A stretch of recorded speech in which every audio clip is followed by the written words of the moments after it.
Hello and welcome. So I thought I'd do this little blab just to see and gauge what people thought of the announcements in the Blab Town Hall last night. Now, I'm in the UK, as is Phil, my co-host here, and the Town Hall started at 1 a.m. GMT. And I've got to say, it's been a very long time. I've been involved in technology for a long time.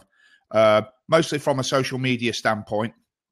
And I've got to say that it's been a very long time since I've actually stayed up that late because something excites me that much about an innovation in technology that I've stayed up to watch something like that. I can't remember the last time that happened. It was years ago. But Blab and its possibilities has me so excited about the possibilities and what the opportunities are, not just for myself, but for my clients as well. Being a social media professional, that I stayed up and watched it because I've been on Blab now. I've been addicted to Blab now, I should say, for, it doesn't say anymore on my profile. Perhaps you can look it up there, Phil, how long I've been addicted to Blab for. It doesn't actually say on my profile anymore. Maybe that's one of the things they've taken away. Does it say that on my profile? Not that I can see. Right. It used to say when you clicked on somebody's profile. So that's one of the things they've changed. It used to say if you clicked on somebody's profile, how many days they'd Blab. Time I looked at, I reckon it's about 3 weeks, 4 weeks I've been on it. Not that long. But what really is a real compelling platform, and the people behind the platform are really interesting people, and the way that they're going about community engagement is really addictive. You wait for them to join a Blab, or you'll go in on a Blab that Sean from Blab may be in on, just to see if you can get any snippets of information from them. And I love the way that they engage their community. And one of the things they said last night on one of the features that they rolled out was that this is as a result of user feedback. So the community are very much a part of the feature set that they're rolling out. And I love that. And you never see that with any other social networks. So it's only showing on the full profile is saying about how many days I've been on Blab. By the way, Ian, if you want to come in and say hi, feel free at any point. So let's go through some of the things that they announced last night, which are very exciting, I've got to say. Now, the first thing they announced was the acquisition of a podcast company called PodClear. Now, I had never heard of PodClear until I'd heard about the acquisition. The news leaked a few days ago. And there's not really a lot of information on the internet about this company, but all the top podcasters rave about it, about the quality of the I think they're a platform, or they provide podcasting facilities for ultra clear audio. And I don't know a lot about it, but the things that they were talking about on the Blab last night, and they even brought in some of the directors from PodClear to talk about ideas and that type of thing. It's not entirely clear exactly what this means for the platform. But one thing's for sure is that they are taking podcasters very seriously, and that they see podcasting as a significant part of this platform. And there's a few things that they alluded to actually when they were talking about podcasting. And one of the things was that iTunes that was really the platform, the Apple iTunes was really the platform that made podcasting the success that it is today, and made it much more mainstream. Now, obviously, podcasting started before Apple got hold of it, but they seem to popularize it and make it more mainstream. And one of the things that I got from the Blab last night is that they seem to allude to the fact that since that's happened, podcasting hasn't evolved that much. It's a very sort of not one-dimensional platform, but there's very little room for user interaction. And I suspect that that's what they were talking about, is how they could help generate audiences. And I'll read out a few of the tweets that I did as they were going along, and then we can discuss those elements. So let's have a look. So they basically said, we're getting serious about podcasting with the acquisition of PodClear. And he gave three sort of main things that they wanted to do with that. And one was to help people build, or podcasters build, an audience. I suppose if are you into podcasting, Phil? Do you mean as a listener or a producer? A producer. I have been in the past, but less so now. I'm more video oriented these days. Yeah, fair enough. Because one of the problems is, if you're starting out in podcasting, is it's very difficult actually to get people to follow them, especially if that's your only platform. Now, I have a podcast channel. It's quite a successful podcast channel, but I do my podcast in a different way than most podcasters, because I'm using mine from a journalistic point of view, a citizen journalistic point of view. And I had a platform that already had quite a large following. So when I post, and I use my blog to embed those podcasts on the blog, so the audience that I already have can see them. So that's why they get so many plays. But if you're just starting out, sorry, go ahead, Phil. I think what's very interesting about it, there's a few thoughts on it, really, Paul.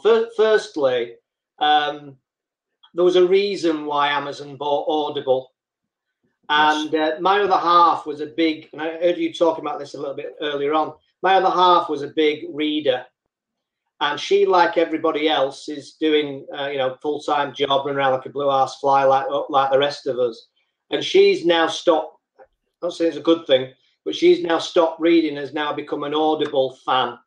And now she can't sleep, she's downloading Audible. We were on holiday a few weeks ago, and she was downloading Audible. And I think what's also interesting about it is, when I think about it, I've actually been listening. I've been playing YouTube videos, but I've actually been listening to them. I've not been watching them. I've been listening to them as I've been doing whatever I've been doing.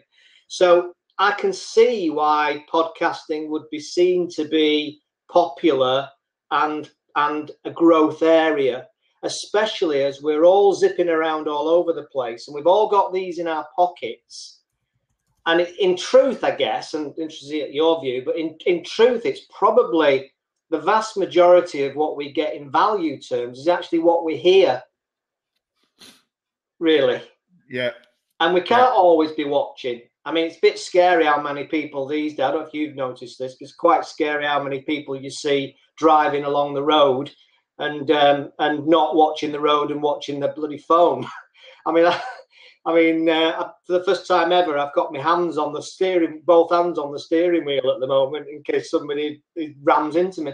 But I just think that it's the audio where probably the most value is. So I can see the logic of that, if that makes sense.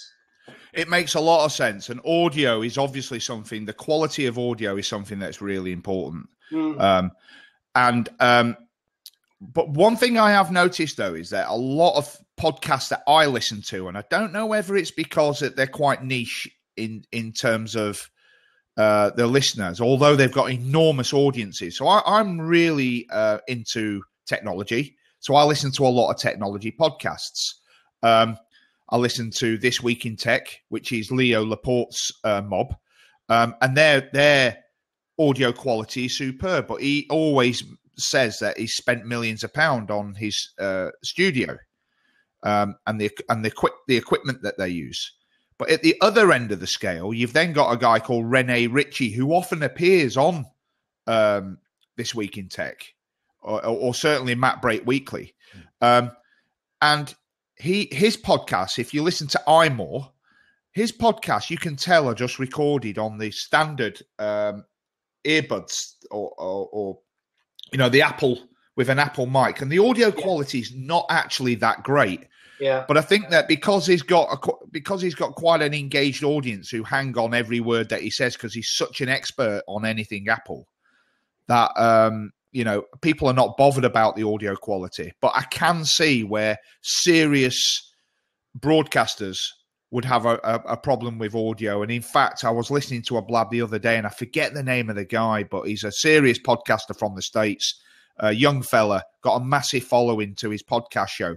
And he said that he wouldn't use Blab because the audio quality is not up to scratch. Well, which is quite interesting. I think there's a tipping point, isn't there? I mean, everybody's different for starters. But I think there's a tipping point as well, isn't there, where it's almost like if it's at that standard, whatever that number, say we're talking about out of 10. If it's 7 to 8 out of 10, it's fine. If it's 5 out of 10, you're getting a little bit irritated, and lower, you'll just turn it off or whatever. And I think it depends. I mean, I've not watched a Blab yet where everybody's been using the microphones of their computers and like you're now using now. I've not watched one yet where I've thought, crying out loud, I can't be doing with this. I need to turn it off. Oh, I have. And I think what you said is true. I think that if you're a massive fan of somebody, I think then you'll be a little bit more flexible. It's how engaged you are, how interesting the content is. Yeah. So for instance, if you're a massive football fan, right? Now, I don't follow football. I've never sat through a game of football in my life. And for our American friends who might be watching this, I mean soccer, to use your parlance. I've never sat through a game of football in my life. It bores the hell out of me. However, if you're a massive football fan, right, and whoever the biggest football star is of the day comes on a Blab and starts talking on a Blab, it don't matter how bad the audio is, people will listen. Football fans will listen to it. Yeah. You see where I'm coming from there, Phil? Yeah, I mean, I listen to, in the car, I quite often listen to 5 Live, which is AM. And I only put up with it because I just like the content's pretty good. It's relevant to me. I like it. So I put up with it. But I think the quality side is increasing and improving all the time, isn't it? Just like, HD comes along, and then Ultra 4D or whatever the heck they're calling it now comes along. But I think, generally speaking, I think there's that tipping point where if it's a certain standard, 7.5, 8 out of 10, right, then I think you're okay with it. If it's anything less than that, I guess you start to get a little bit more irritated by it. Now, so moving on, but still on this acquisition of PodClear, what they said, the other thing they want to do for podcasters is to make it or help them save time. Okay. Now, if you're a serious podcaster, and I'm a serious podcaster, but I don't have the studio setup that a lot of them have, and I don't spend a massive amount of time editing them. I will edit them, but most of the time, I'm organised before I start it, so I know what I want to talk about. I know what questions I want to ask whoever it is that I'm interviewing, and it's generally just a matter of, unless there's a major screw up, it's generally a matter of just topping and tailing it, which, for those who don't know what that means, just fade in and fade out at the beginning and chop out any awkward silences. As you're a video man, Phil, you'll know that actually that's with audio, it's a lot easier to do that than it is edit a video, because you can actually see the waveforms, so you can see where the silences are and all the rest of it. So I spend very little time editing my podcasts. But what they're saying is they want to make it easy for podcasters. And what I took from that, because you had to read between the lines because they didn't actually specify what that meant. Okay. That's my mum trying to FaceTime me, so I've just declined her.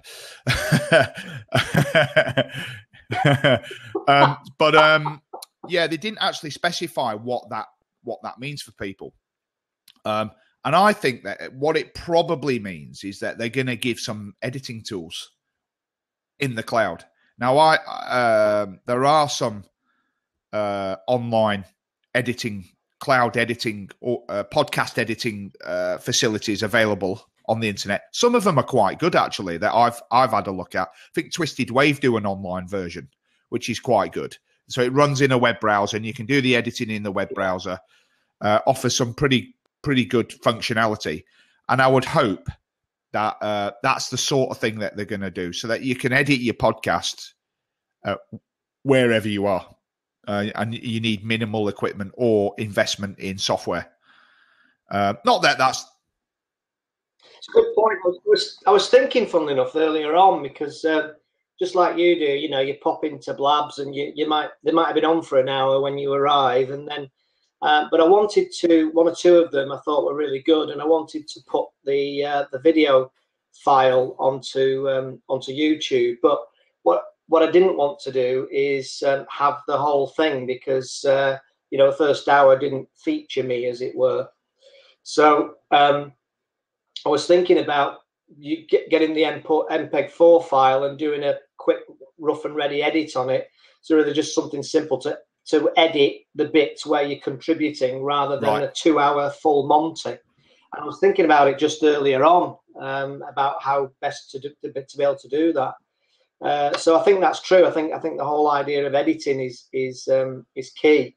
But I also think that one thing that's very obvious to me about Blab is that they've gone for simple, and that's been their major feather in their cap, hasn't it? Everybody talks about Hangouts and OMG every time you mention Hangouts. But, there's a few people, isn't there? I think probably people you've seen on here as well, who've said that they've gave Google Hangouts and gave it up as a bad job. But when they saw Blab, they found it so easy. So I think the key is the easiness, isn't it? Because, you know what I mean? Even the edit has to be really easy. I'm going to let Julian in. I've had a lot of experience with. Hi, Julian. I've had a lot of experience with Google Hangouts on air. I use it a lot, both professionally and personally. And I had to invest a significant. I've said this on so many Blabs before, that I had to invest a significant amount of time into figuring out how it all works. And if you want to bring in somebody who's never been on it before, as say for interview purposes, there's always issues. Yet with Blab, it's just seamless, very easy, and its simplicity is its appeal in a lot of respects. I did a Blab a few days ago, a political one, where we got some local politicians in to talk, and it's the first time they'd ever been on it. They literally signed up to it like 5 minutes before. Yet it went without a hitch. There was no issues. A couple of audio issues, but that's just the nature of the internet, bandwidth and all the rest of it. But generally, it went really well. And you're absolutely right. The simplicity is its appeal. And I've said this before as well. We all ought to be careful what we wish for in terms of feature sets, because the more things they put, the more things that they apply from user suggestions, like I've heard about green rooms and all sorts of really good ideas, actually. They are good ideas, but the thing is, the more of these things they add, the more functionality they had, the more complicated it gets. And we need to be aware of that. We need to be aware of that. I don't know if you've been listening to what's been going on, Julian, but if you've got any comments. I've caught snippets of it. I've been back and forth the kitchen. But no, I think the thing for me for Blab is that I said this to Paul when we were talking last night. I think it was 4 clicks, and I didn't even realize what I was doing. I was sat in a seat. So, and I've never been on Blab before. So within 4 clicks, I was actually involved in the conversation, and it was like, shit, how did I end up here? But it's really that easy. And I'm with Paul on the fact is that sometimes if everything's in bold, nothing's in bold. So if you're gonna put all of these features in there and do all these different bits and pieces, then I think you're going to take away from what this is just an easy conversational place where you can come and talk and build relationships and make friends. I think there's so many use cases. I think sorry. Did you get the when you're on the town hall thing, Paul? Did you get any feel or instinct to where it might go? Or and I'll cover that because I'll cover that. In fact, let's move along and we'll go on to the next thing that they talked about. So we've just covered they wanted. So one of the things they said was they wanted to help podcasters save time, and that's how I interpreted that, as offering editing tools and making life easy for podcasters, which I love that. The other thing they said about podcasting was live feedback functionality. Okay, and again, they didn't really go into too much detail. But again, I suspect that what they want to do, which is what's happening here, although this might not technically be classed as a podcast, we have people in the comments leaving comments and engaging with us. And I think that what I took from that is that they want to make that perhaps even on the replays something to be more engagement tools. It was difficult, really, but that's how I read into it. And would you keep one of you guys just keep an eye on the questions and comments there so we can go back to them? Phil, would you do that? Yeah, sorry, I can't. I don't want to read them out now, but I'm just conscious that people have got making comments and can I ask a question then? Sure. Yes, go ahead. Podcasting, obviously, I was working in sport in 2007. We did our first podcast, which was many, many moons ago. Do you still see a future for podcasting with these type of templates? Because ultimately, when I was just in the gym now, I just put Blab on and I had it on my exercise bike and I was watching it, and I do that in the car. Obviously I wasn't going to join in because you'd just seen my head going up and down on the bike. But so if there's a recorded one, which in theory is a video cast or a VOD or whatever you want to call them, do you see it impinging on podcasts? Because I do. No, I don't. Because, and I think Phil was going to touch on this earlier, or he did touch on it, that so I do video and audio. Okay, for my work as a content producer, I produce video and audio only, and sometimes I do. So, for instance, this here and Blab make it easy for you to not only upload a video of it, but also they send you the audio file as well if you just want to make a podcast out of it. Because actually, what we're doing here now works fine in an audio only environment if you're listening to it as a replay afterwards. Yeah. Okay, you can understand what's going on and all the rest of it. But the thing is, Julian, you can't watch a video when you're driving the car on the way to work, right? No, but you can still play it and just have the audio. You can, but it's cumbersome and bandwidth intensive. So some people who are on data plans, I have an unlimited plan. Okay, they may be reluctant to stream a video in the car. You can't download the video; you can only stream it. Yeah. Okay. Where with an audio-only podcast, you can download it when you're offline. Yeah. Okay. When you got Wi-Fi at home and listen to it in the car on the way to work or on the tube or whatever. When you don't have internet connectivity or you don't want to bite into your data. So there's the question of the future. Then what happens, and it will happen very shortly. If you consider it was only 7 or 8 years or 10 years ago, I was downloading at 28,000. Kilobytes per second, and now I've got fiber into the house is 64 million, megabytes per second, and that's a small time frame, and fast has never been so fast. So things are going to change at a dramatic rate. Yeah. Surely, though, with the upsurge in 4G and complete data plans and all the rest of it, people will go. I would have thought that way, wouldn't they? I don't know. Maybe, but nonetheless, what they've mentioned in this thing last night is that podcasting, they see podcasting as a massive growth area. Okay. And one of the things that they kind of again alluded to was that so Apple make their podcasts available through iTunes on their podcast app, and as a result of that, more and more people are listening to podcasts. It's becoming mainstream. I don't think it's quite there yet, like radio is, but it's nearly there. And I think what they want to do is add another layer, another dimension, and to podcasting, with some of these tools for the podcasters themselves, but also engagement possibilities for the audience, which, I mean, I listen to a lot of podcasts from America, and there isn't, unless you go into the Facebook group or use a hashtag on Twitter or whatever, there isn't much opportunity to actually engage with the presenters or the panel. And I think what Blab want to do is to make it far more podcasting far more interactive. Yeah. Yeah. Well, look, again, yes. I use podcasting a hell of a lot. I listen to a guy called Pat Flynn. I don't know if you know Pat Flynn. I don't know. Passive Social Income. He's to be fair, he puts together a really good podcast, and for me, it whiles away 20 minutes or 30 minutes on an exercise bike, because it's I just put it in and off we go. But now Blab's around. To be honest with you, I can rest my iPhone. There's Wi-Fi in the gym. I listen. I watch a Blab now. Do you think that that's interesting? You say that, Julian. Do you think that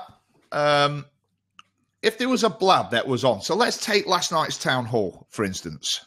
I assume you didn't stay up for it, right? Well, I did. It's the first time I said earlier, first time I've done that in a long time, where something has caught my attention, and something I've never been as excited about a new platform as this, to such a degree that I'll sit up till 2 a.m. listening to what they've got to say about the new features and all the rest of it. And a show like that, or let's say, what was the guy you just mentioned then? Pat Flynn. Pat Flynn. Well, let's say Pat Flynn does a Blab, and he will very soon, by the way.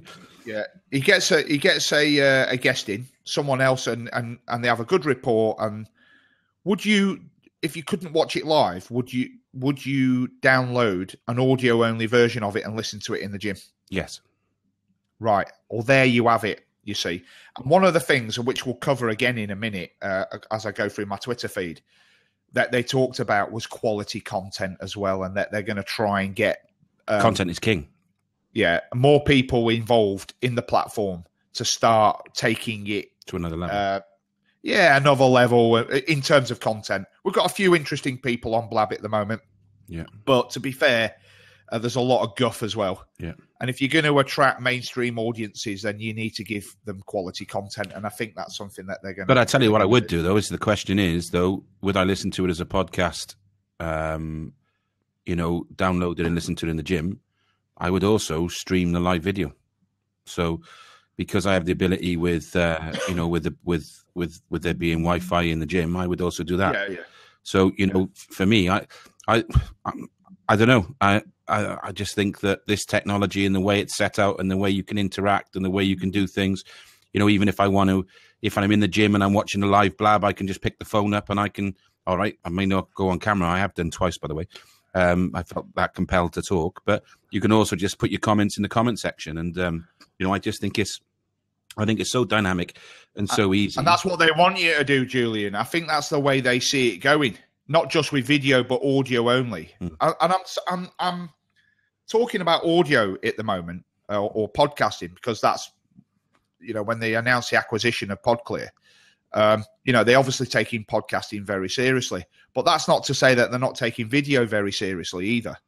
I think they want to do it all. And, I would too, if I had the bandwidth, if I had the good enough signal. I've tried to do it in the car, actually, a few times, watch a Blab. If I'm if I'm early at a meeting or whatever, I might listen.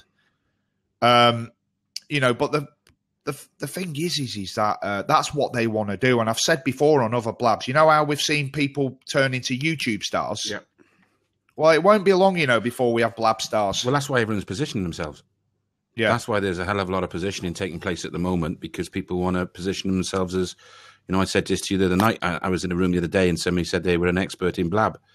I find that really amazing how you can be an expert when it's still beta tested, and Blab don't really know exactly where they're going today. So, but people are positioning, and that's just life. That's just life. Casa, how are you? Good. Hello, sir. Hey, everybody. How's everybody doing? Could it be what Paul's getting at was the acquisition of PodClear is basically to take ourselves a little bit away from the audio nature of podcasts and do something quite interesting. Yes. Into another level, because as much as I agree with, maybe Paul's right in the sense that podcasts do have a potential to really be a growth. It's maybe bringing back with a different approach, a different formula that really blows the whole thing out of the water. Because what happens right now, podcasts, everybody goes to Apple iTunes to get their podcasts. Yeah, people put them on their own sites and stuff, but the main trust of where you get your podcast is going into the Apple iTunes store and saying, okay, I want this, I want No Agenda, I want this, I want that. And even, radio shows here in Italy, I have friends on the radio that they have great shows and you just download it and you're in the car and it's great. Bringing that extra edge with the video, I'm very curious to see how that's going to happen, but I do see where you're going at, Paul. I think what I'm trying to say is or the way that I sort of, did you listen to it, by the way? No, I was way too late over here now. Well, you can watch the replay if you've got the time. Yeah. But what I got from it is that I think what they were trying to say is that podcasting, if you look at podcasting, which has been since Apple got hold of it, I think Apple got hold of it in about 2009, 2008, 2009, and started to really sort of push out content via iTunes. And then they built their app probably actually only about 3 years ago. I think the app's only been out for about 3 years. Yeah. And it's really shot through the roof. But the way that content is delivered, the way that audiences engage with the presenters or the podcasters has not changed. Nothing's changed about podcasting. It's still the same. Once in a while, you have somebody interview somebody via Skype, or have somebody come in via Skype and say a couple of things. Yeah, you're right about that. But so what I think they want to say about that, which goes to the bit about making it easy. So, for instance, you're in Italy, right, Casa? Right. Well, they're going to make it easy for me to do a podcast interview with you in Italy. Yeah, that's right. Which essentially is what we're doing now, because I can make the audio, the audio will be made available to me. An email will come to me after this blab is over with a video file and an audio file. Yeah. And I think they want to take that to the next level. That's a good point, because what happened yet, I'm bringing up another example. There was a blab about a week and a half ago, of 3 gentlemen talking about football, American football. And I came in and everybody was commenting, but they were so concentrated on the perfection of doing a podcast. And then later in the title, I noticed, my mistake is it said podcasting about NFL football weekend, our weekly show. So they were really going, and he even answered me, yeah, we're going with the old mentality of podcasting. You talk, you're the guest, this and that, but we don't. But it would have been interesting to say, we're going to take some questions from the audience. Because then you can edit it out from the audio file. You make it even more interesting, So I think the people that work on podcasts, there's a way of doing them. We don't podcast. I took a course on it, and it was very precise. Shannon Hernandez taught me, you got to do this, you got to do that, you got to have an intro, you got to have a flow. And I said, yeah, okay, that's the way of doing it. But maybe just tossing it around in interesting and unique ways might even make it. And that's why I think maybe this acquisition and tying it into here could make it quite interesting. Yeah, absolutely. So where do you see the success in content then? Where do you see, because obviously at the moment there's probably, I don't know, it's probably a busy period now because, America's woken up and everything's starting to move. Where do you see, because if you go on the main homepage at the moment, you've got 12 blabs. Okay? No, that's a very good point. That's a very good point. Yeah. So in a minute, when even bring up this, Go ahead, Julian. The tagging system is going to come into play, because at the moment, if you tag yours for marketing or business, or it doesn't really matter because there's only 12 podcasts anyway. But when there's 500 blabs, when there's 500 blabs, you may want to then start to look at the tagging features and everything else. But where do you see the growth in content then? Where do you see that? They touched on that last night. And actually, if we go through just a few of my tweets, we might actually get to that, because there was a lot. You had to do a lot of reading between the lines, a lot of reading between the lines, because they were holding things quite tight to the chest. So they were telling us what sort of direction they wanted to go in, but they were at the same time holding things quite tight to the chest. And I think the reason for that is I don't think they know fully themselves. Okay. A lot of what they're doing here. So if you take, for instance, the co-host feature, which I'll go on to a little bit later on, But they made a big point of saying that the reason why we've got co-hosting is a result of community feedback. Okay. And I think that that's what they're doing. They're looking at all these ideas and seeing which ones they can deliver on quickly, which ones that are going to need a lot more work, and seeing what the priorities are. And I think that they saw that podcasting, if they really, because there was a Blab the other day about the growth of Blab, and it generated a massive discussion and quite a heated debate at times as well, about about the growth of the platform and what are they going to have to do to grow it and make it more mainstream. Right. And I think that this podcasting strategy is part of that. It's part of the new path that they envision themselves going on. Because it was only 2 years ago that Apple announced that that the billionth podcast had been uploaded to their servers. Right. Right. That's a lot. Yeah, that is a lot. And the other thing as well is that one thing that podcasters, unless they use Skype, which they can't bring in lots of different members of the audience. Going back to your point earlier, Casa. Yeah, on Azim. I listen to LBC now. In the UK, LBC is a huge radio station. It stands for London's Biggest Conversation, and it used to only be London, but it's now national. Okay, and what they do is it's talk radio. So what they do is they tend to talk about the big topics of the day. So if there's a highly controversial thing going on, that's top of Sky News on their website, front page of tabloid news, hugely controversial or whatever, they'll discuss it, and they get heavyweight politicians in as well, and heavyweight guests and pundits and analysts to discuss the issue of the day. What Blab will do, if you think about it, Blab could do that for podcasters, and that until now, unless you've had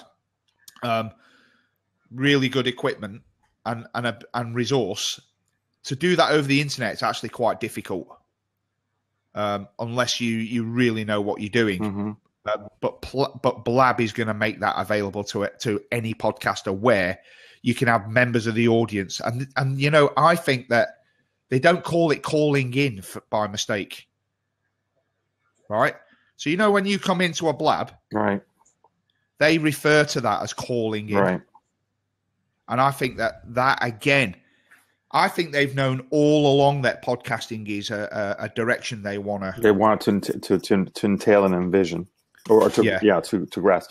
Going back to what Julian was saying, which I found very interesting, because you were asking the question about content, and that to me is one of the issues about Blab. I have to confess that I tend to come into Blab and I tend to gravitate towards the people I've met, the people I know from G+, the people I know from here and there, to see but then for subject matters, I tend to go to the stuff that I love to, that is more related to, because I'm not a social marketer. It's interesting. It's, but that's a total different world that I look at it and I find it, but I really prefer like maybe web design. And that's where I think the topic matter in here. If you look at all the Blabs that you're talking about, it's like, okay, a couple of folks hanging out. Let's hang out. I have insomnia. Let's just, and it's kind of like certain stuff that's a little bit too tricky. Yeah, you even have people falling asleep on it. They actually referred to that last night. Yeah, so it's like all this trivial stuff that, hey, it's an open platform and it's all it's all in beta, but that's kind of the after a while it's like, wow, is this the base that we have in here?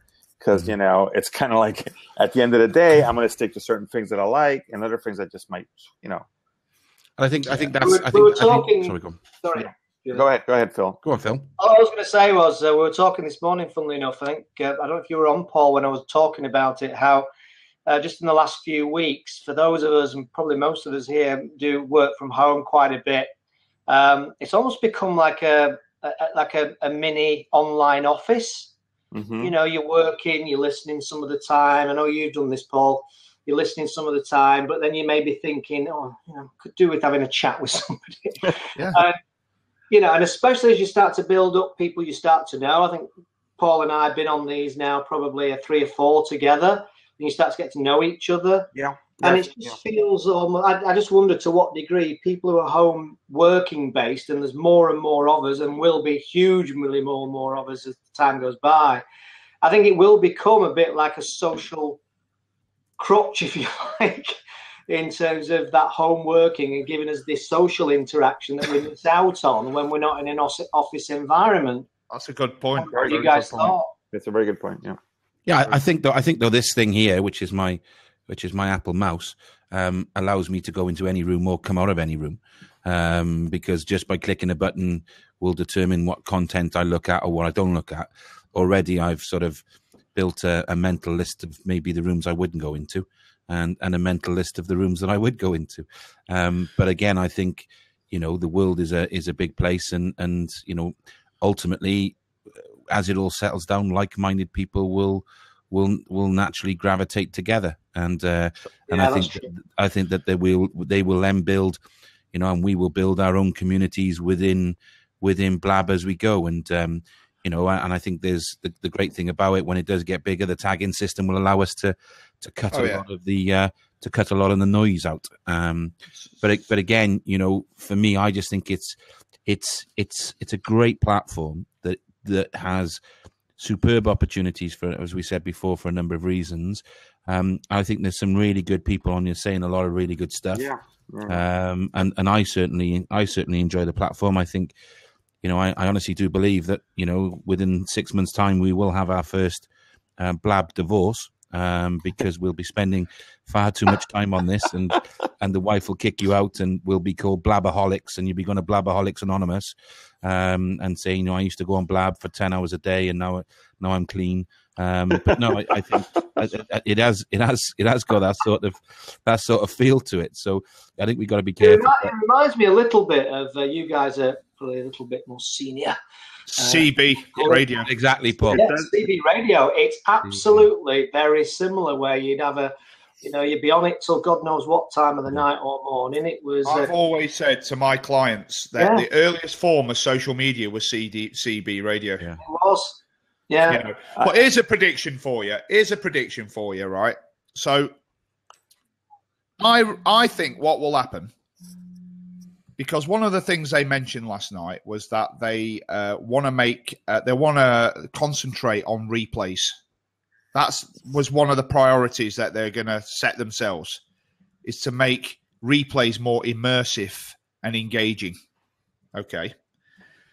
I think what they'll do is they will hook in, probably via RSS, okay, to Apple iTunes, right, where people will be able to download these directly from Blab or from their podcast app. They'll hook it into iTunes in one way. I already do that with my Audio Boom podcast channel. So I have an Audio Boom podcast channel, which people can download those podcasts from Apple iTunes.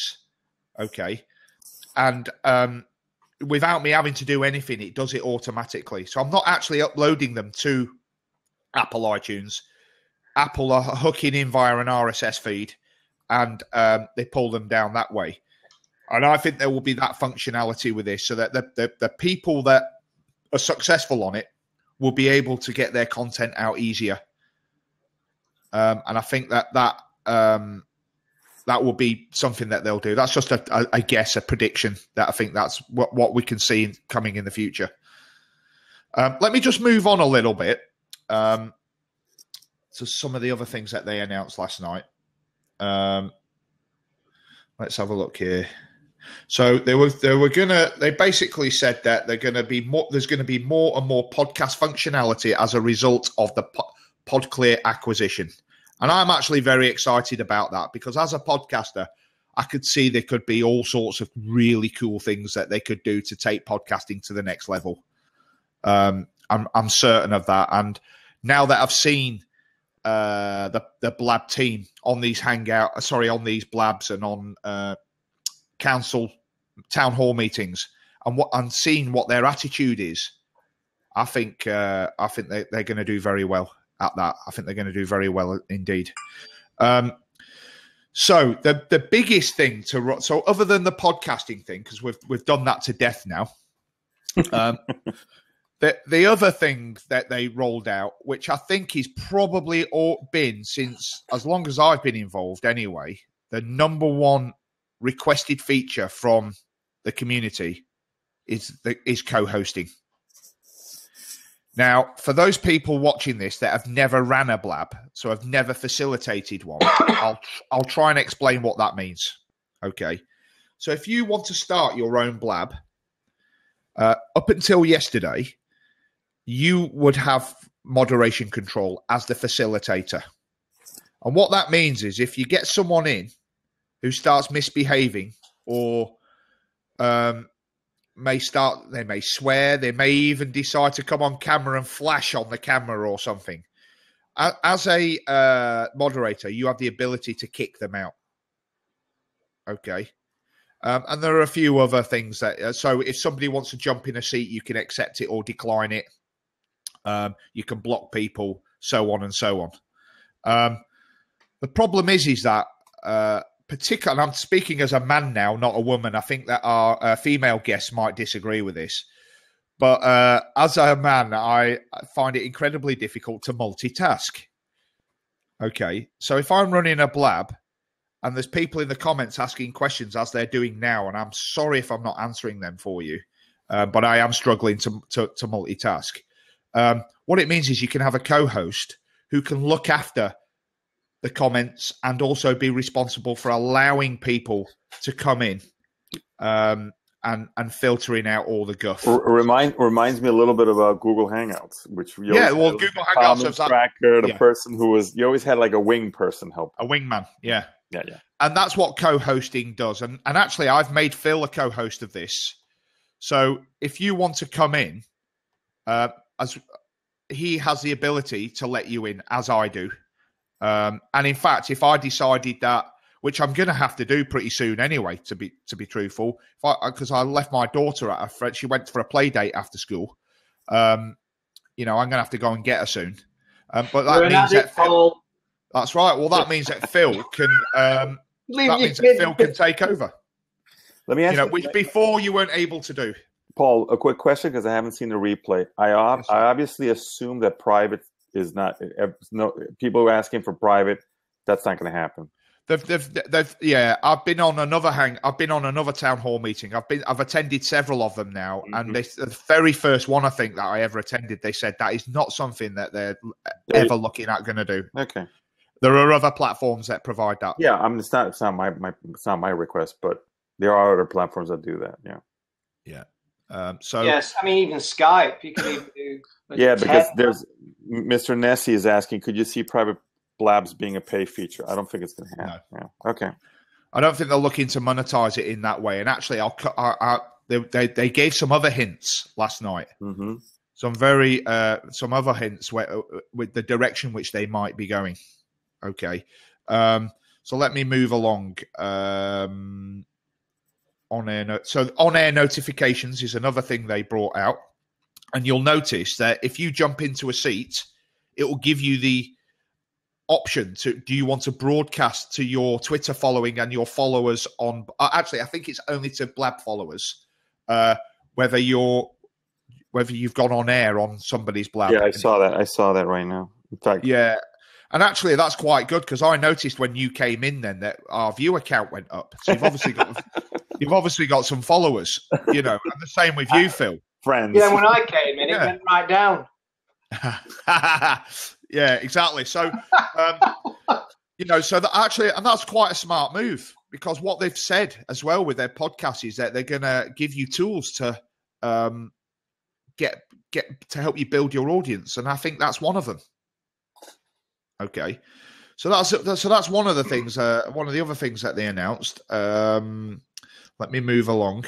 There's the link, because Mia was. Thank you very much. I don't know what her first name is, but she gave the link to the. Yes, thank you for that. Really appreciate it. That's very good of you. Really? So they said that one of the focuses was going to be on replays, and I touched on that earlier, and I think that they're going to take that to a whole new level. because obviously the way things are at the moment, they're obviously not getting that many replays. That will be quite exciting, I think. Caller previews is coming to Blab. Interesting. Now they did say that it's not a priority at the moment, but as the platform grows, so they've had cases of where people have come in and they've been stood there naked or whatever. Okay, that's right. We don't need chat roulette here.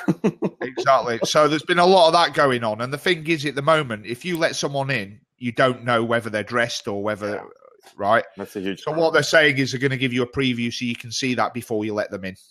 I think that's actually quite a sensible idea, and they said that is something they're definitely going to do. But at the moment, it's not a priority because they don't actually have a high incidence of that type of thing at the moment. But I suspect that will be a problem as the platform grows. Yeah, Fabi Silvia, who was in another Blab before, he's asking, and a couple of people have asked this, how many people are on Blab at the moment? They won't give you that. They're not going to give you that. I don't think so. They're not giving that. And that was actually, there was a Blab hosted by someone else a few days ago that I went in and actually spoke on. And actually, Blab got hold of it as well, and Sean from Blab actually came in on it as well. About the number of people they've got on the platform, and they're never going to give that away. Certainly not going to give it away now. No. And there seems to be, someone's just saying that they estimate 5,000. That might be the case, but remember, there's a lot of people who won't actually come on camera. So there's a lot of what I call passive users, people who just watch rather than, and the same could be said for Twitter. You have a lot of people who are listeners on Twitter, but not actually tweeters. And I forget what the ratio is, but it's quite significantly higher of listeners than tweeters.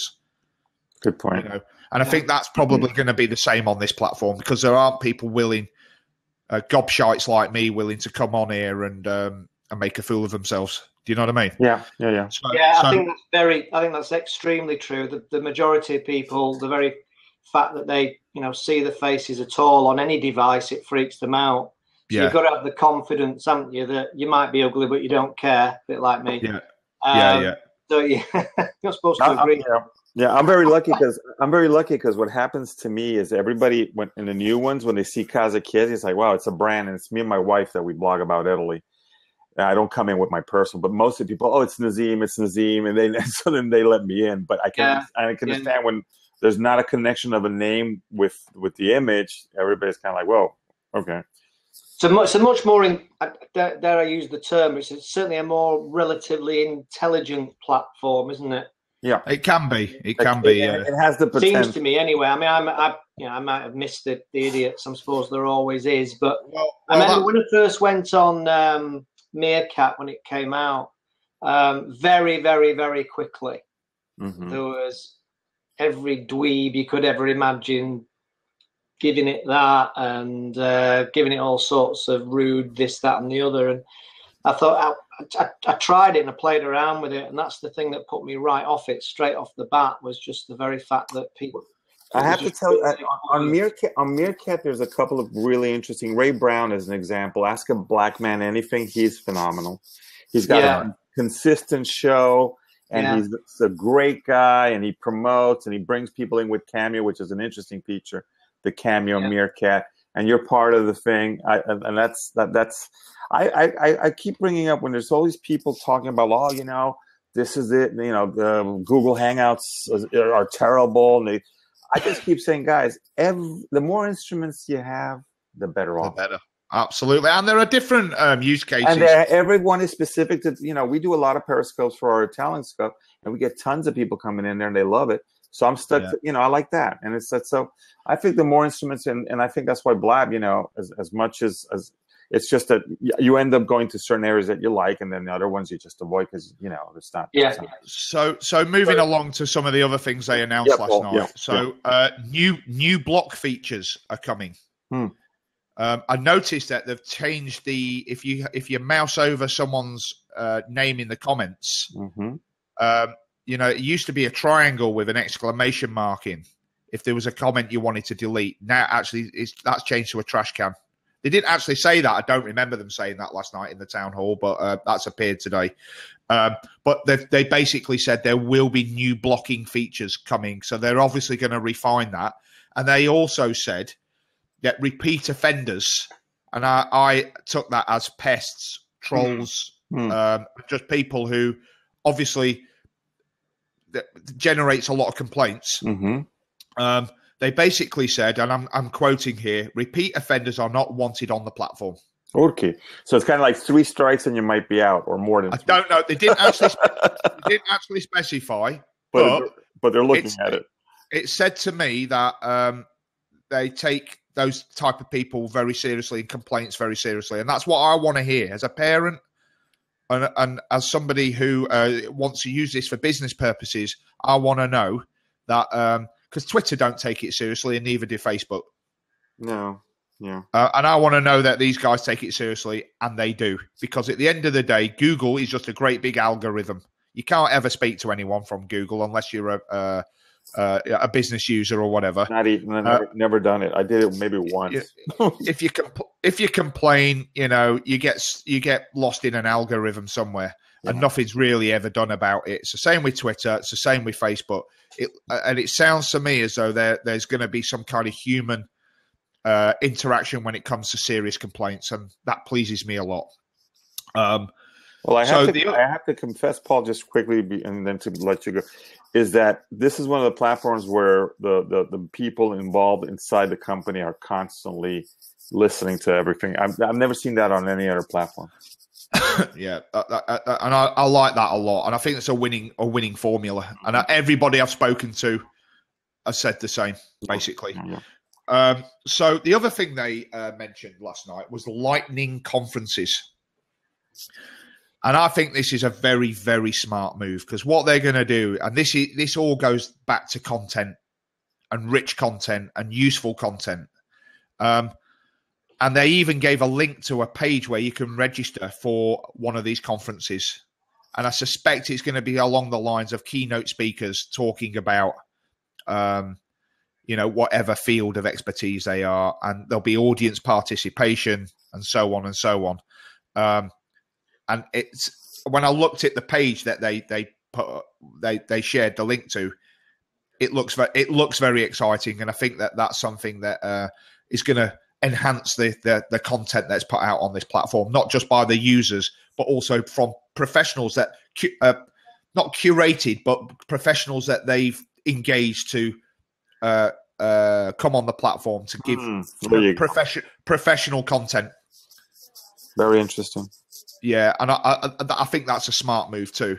I just lost my. Here we go.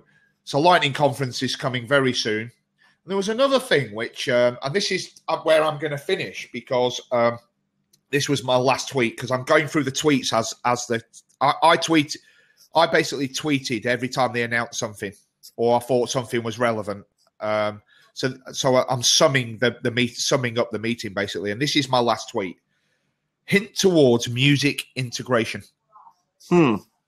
Now, you could look at it the two ways, and I was in a blab earlier with somebody who said that, maybe that might be something legal, what they were referring to there, that maybe there's copyright lawyers. I was just going to bring that up because, giving them an hard time. I don't think that's the case, actually. I think what they were talking about, because how this discussion came about, was that a member of the audience came in and took a seat, called in, and said, it'd be lovely if I could hook my iTunes in so that I can play a jingle at the beginning of my broadcast or whatever, and it just add a little bit of a professional layer to it, and be able to pull that down from my iTunes. Yeah, something punned by it at YouTube, because you cannot do that on Hangouts at all. It was like, no, they're very strict about that. Yeah, very, very, yeah. And I put in the comments, as did a load of other people, right at the same time, copyright. Mm-hmm. But then the fella, I forget his name now, the other fella from Blab, not Sean, the other one, said, he said, well, actually, there's something that's something we can't really talk about right now. There you go. Okay.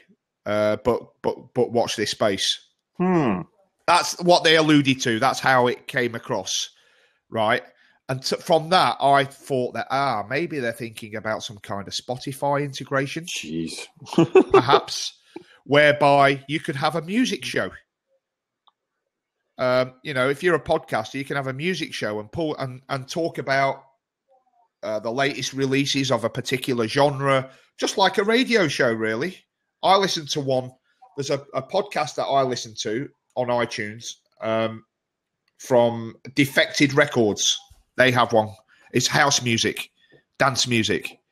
I listen to that avidly, and they play the latest dance tunes from Ibiza and from all the sort of from all the big spots where my daughter goes.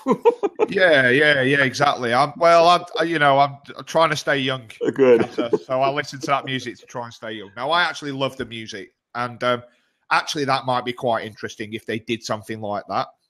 What do you think of that, guys? That's very interesting. Wow. I got to go watch the replay because I was sleeping when it. What time was the town hall at? Well, your time it was 2 a.m. in the morning, GMT +2 for you. Yeah. But if there's anyone in the audience got any questions or want to take a seat, because I'm going to wrap this up very shortly. If you want to take a seat or you want to ask a question, here we go. When can we expect rollout of some of the new features you've mentioned? They've already been rolled out. Co-host feature is there now. Cool. What were the other things we talked about? But yeah, the co-host feature is available now. I've made Phil a co-host to this show, or to this Blab, I should say. Let's have a look. How many people on a Blab? Will screen sharing happen soon? So they talked about screen sharing. Yes, I think they're working on that. Come on in, Nick. If there's an open seat. Yeah, Nick, feel free to jump in. They're definitely talking about screen sharing capabilities. But as far as the amount of people that they have on a Blab, I think it's going to stay at 4. I don't think we'll ever get any more than that. The only point that the screen shares on these squares were relatively small. I mean, if there's a feature I can bring, I don't know. Well, yeah, maybe if there's a feature where you could occupy the whole screen. So if you're gonna, so if the moderator or the facilitator wants to share a screen, we all come off the screen and it occupies the whole of the screen. Good point.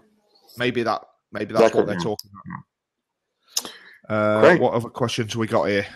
We got any other questions? I'm just going to go back through a few of them. It seemed to me that the Blab wants to challenge Apple in the podcast world. What do you think? I don't think they do want to. I don't think they want to challenge them. I think they want to augment. Their service. I don't think they do want the services that Blab can offer. Yeah, you ain't ever going to compete. I don't think. Yeah, that's it. I don't think you to have the philosophy of a company to compete with these. That's a wrong approach in my book. Yeah, I think that they just, like I said, want to bring a new whole level to podcasting. Very interesting. Very interesting. So what's it say here? Did they mention they would show hours of the? Yes, yes. Somebody asked that question in the audience, and I think that's something they are going to do. Could you see private Blabs being a pay feature? No, not in a million years. Not going to happen. Not unless they sell it and somebody else decides to do that. Yeah. Kind of like the Smiths getting back together again. Ain't going to happen. Never going to happen. What else have we got here? Any news on video feeds layout? 2x2. No, there wasn't any news on that, I'm afraid. Oh, Mark's coming in. That's great. I hope he can come in for the last minute. And what was the... I can't see that last question because it says new messages and it's hiding what it actually says. When can we expect... hey, Mark. Hey, Mark. Hey, nice to see you. Hey, great to see you, man. All right. Did you want to say something, Mark? Did you? Just to put a little input, I'm coming to this like Nazim as a brand owner, as a business owner, and having met so many marketing people and it's been great reach as a brand. And I think any of these new improvements is just going to help me formulate to share value and information. I'm I'm in the works of in starting kind of a small show, which can now have the podcast capabilities, or at least take the content towards a podcast level. Inviting people that know things about nutrition, about skincare, and that's kind of my area. That's exciting. And, so I'm looking forward to seeing how Blab just grows and evolves.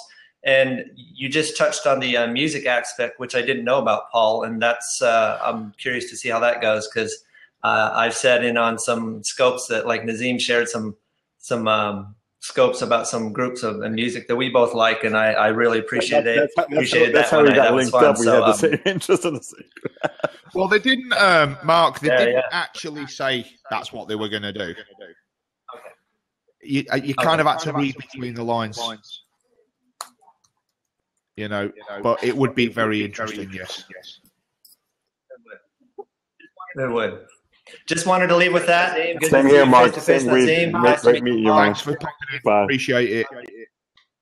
Now, I think that it's a good time to end this. Yeah. We've answered most of the questions, and let's do this again sometime. Thanks for co-hosting, Phil. Really appreciate it. Thanks for letting me in, Paul and Phil. Great. Oh, hang on a minute. There's 2 new messages here. What does it say? I'll tell you what will be quite interesting, actually, to see whether they sell out relatively quickly. Because if you think about, I don't think so. Data,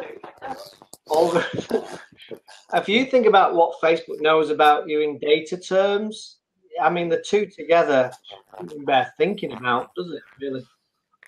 I don't think they will. I don't think so. I don't soon, think anyway. either, but you know what? Everybody's got the price. That's true. That's true. There was rumors. I saw some rumors of people commenting that they were thinking that Facebook would buy Blab. Or even LinkedIn. I was even thinking LinkedIn, because it's quite a lot of us are using it in a business context, aren't we? I don't think that. I don't think LinkedIn would be interested in this, because the thing is it only lends itself to certain businesses, not all businesses. It's not a one size fits all, and you've got to have. I think you've got to have some cojones to actually, present your business on a platform like this, because there is actually the potential for it to be a huge disaster. Exactly. And also the people on the right side, I know that my clients would not touch something like this, because they're big companies here in Italy. They would be like, what if somebody comes in and starts dishing our furniture and saying bad things about, this and that? You can't control that. It's transparent. It's the issue of that some businesses cannot deal with transparency in today's day and age. Yeah, but that said, I do see other businesses where it would lend itself very well to. Exactly. Good point. But that said, so you mentioned LinkedIn. There's already a facility out there for those types of businesses. It's called GoToMeeting by Citrix, and you can record the meetings. There's 6 webcams at any one time, with up to unlimited amounts of audio people involved, and you can swap around who's on the camera and all the rest of it. And that's really the professional tool, I think, for businesses if they want to do this professionally. So they don't actually have a live audience; they just have invited guests, and then show people the recording afterwards. And then at least they've got more control over it. Yeah, actually, that's a good point. Actually, that, I mean, could you? Just in terms of what Casa was saying there about being worried about comments and trolls, even just for the sake of it, trying to cause trouble on that.